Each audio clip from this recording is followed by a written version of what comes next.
The Gaza tunnels have emerged as the symbol of the 2014 Israel-Hamas war. Before the fighting, a maze of tunnels estimated in the hundreds lay beneath the Gaza Strip. The entrances to most were in Egypt, originally dug to smuggle goods, arms, and explosives into the Gaza Strip. Some entirely within Gaza were used for weapon storage, the secret movement of terrorists as the platform for the execution of attacks against Israeli targets. During Operation Protective Edge, 32 tunnels were discovered and destroyed, 14 of which crossed under the border and into Israeli territory. The media line visited one such tunnel, discovered in October 2013, adjacent to the Israeli kibbutz Ein HaShlosha. After a 46-foot downward trek to what appears to be a hole in the ground, one enters an elaborate subterranean structure at its midpoint, opening to a seemingly endless passageway beneath the earth. This kind of tunnel is like recent development over the last 5-6 years because it's much more sophisticated than what we had in the past. You're talking about concrete, as you can see. It's built with heavy concrete. It's been built over years, 2, 3, 4 years, maybe more. It's long. It's more than 2 kilometers. We believe it took them several years to build them. Again, $3 million on average for such a tunnel. And that could be money which could have been invested into school, into education, into sports, into all kind of social activity inside the Gaza Strip. Basically, try to enable a better living for the people of Gaza. Major Shalikar says a terrorist can live there for days. Inside the tunnels in the Gaza Strip, we have found weapons, all sort of weapons, IDF uniforms, chloroform in order to abduct Israelis, motorcycles. It's a whole infrastructure which they have developed over the last couple of years.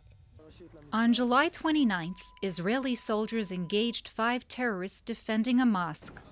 Following the encounter, they entered the mosque and filmed this clip. You are seeing soldiers descending to the basement of the mosque through a utility room filled with digging equipment and ammunition.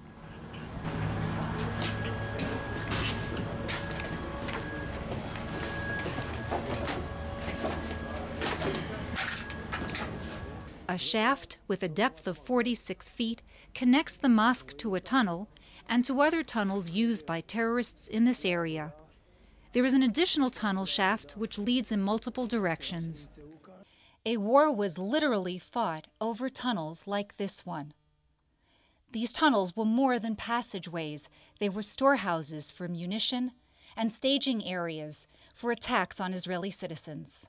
The Israeli military has said it has located and destroyed most of the tunnels. Some say otherwise. We were aware of the tunnels and of the tunnel threat and of the tunnel infrastructure, just like we were aware of the rocket threat and the rocket infrastructure. And it's no secret that you have thousands of Hamas terrorists inside the Gaza Strip, basically trying to kill Israelis. They didn't reach all the tunnels, but the most of them that are really going into Israel, the most of them. But I hope that Tzahal is still aware, and it's different situation now. We are not going to sleep and we're not going to wait for them again. More than 500 rockets have been intercepted, which would have costed thousands of lives here in Israel. So if this was successful, then most probably we're going to be successful inventing something, developing something to take care of the tunnel threat as well.